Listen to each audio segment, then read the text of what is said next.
Hi there, English 102 students. This is your professor, Michael Bloomingberg. And since we're hitting the home stretch of the final draft of the observation essay, the very first essay of the semester, I just wanted to take some time to walk you through some information that I think will be helpful. I am getting some emails, some outreach, rightly so, from many students who are wondering how to apply some of the strategies that we've covered in class so far to the final draft process of your essay, which again is due this week. So I want to start by drawing your attention to some information I have on this Word document. Um, you'll note that there's a portion of the assignment sheet that asks you to consider Aristotle's modes of persuasion, logos for logic, ethos for ethics, and pathos for emotional appeal. And so I've been sharing this with my in-person students as well, but this is just one way to think about how to um, logically structure your essay according to these modes of persuasion. So starting with logos, which again is the logic, really what you're going to do in your drafting is you're going to share the specifics of your observation and your sensory details. Be sure to include a sense of setting so that you give your location site, the date and the time and how long you were at your observation. So it is perfectly okay to use the I, me, my pronouns in your essay.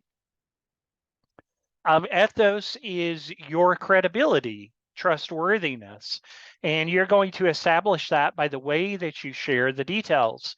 In other words, the way you paint the picture of your observation and what you saw. Pathos is the emotional appeal. And I'm going to amend that to say maybe a better way to think about that is the straight appeal to emotions. What your observation means to you. So logos is the observation, ethos is the way you're sharing the details. Pathos is the story, the results of your observation and what it means to you. Now, I do have, I'm going to stop share for just a moment because I want to actually share a sample essay. And this was an actual essay. I have removed the student's name. This was submitted more than a year ago in my English 102 class. And I wanted to, or almost a year ago, I guess, just a couple days shy of a year ago. But I wanted to, I've changed the name to Smith as sort of a generic last name. But I wanted to just kind of quickly show an example that I think may help you. Now, this particular student is writing from the standpoint of women as ultimate communicators. And this student observed the Texas Roadhouse on February 7th, 2023 from 8 to 9:30 p.m. And this student sifted through the notes and asked some questions.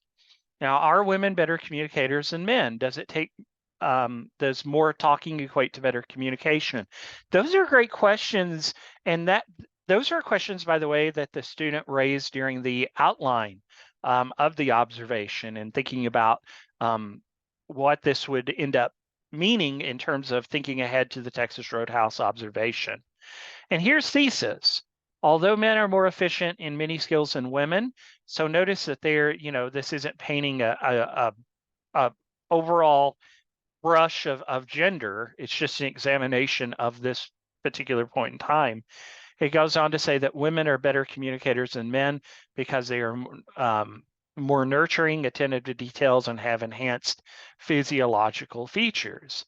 And that may seem like it's painting with a broad brush, but the great thing about this is the student goes on to give the specifics of the observation, noting a little further down that there were 3 couples observed.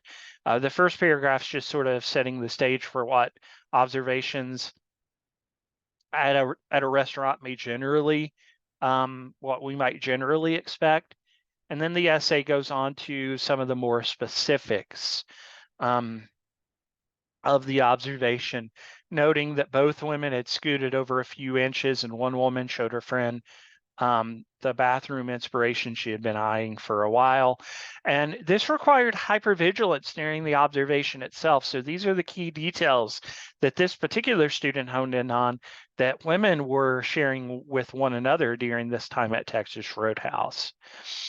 It goes on in the next paragraph to talk about how the women were more nurturing in character based on the observation than conclusion.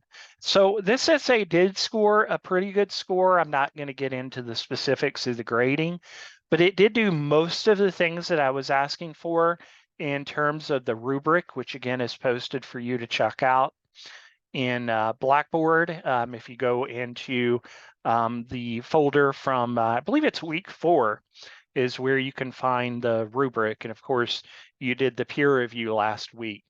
So I just wanted to show you an example just to kind of set the stage and let you know that, again, logos, ethos, pathos, I'm getting some email questions about what does that mean? Do I have to specifically talk about that?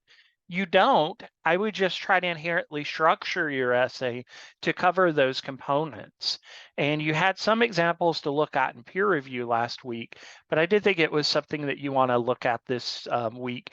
And I just want to share this example in video form. So final draft again is due on Sunday. I'm going to stop my video share screen.